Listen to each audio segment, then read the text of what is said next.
বিজয়কে শুভেচ্ছা, কংগ্রেসকে করা আক্রমণ মোদির।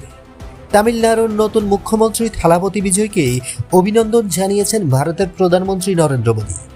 একই সঙ্গে তিনি আশ্বাস দিয়েছেন কেন্দ্র সরকার ভবিষ্যতেও তামিলনাড়ুর মানুষের জীবনমান উন্নয়নে রাজ্যের পাশাপাশি থেকে কাজ করবে।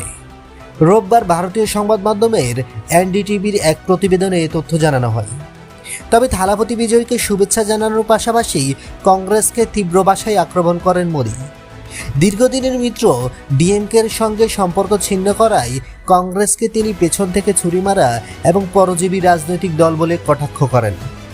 মোদী বলেন, এখন তামিলনাড়ুর পরিস্থিতি দেখুন।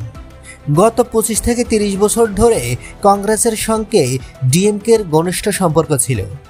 বারবার ডিএমকের সঙ্গে জোট কংগ্রেসকে সংকট থেকে উদ্ধার করেছে।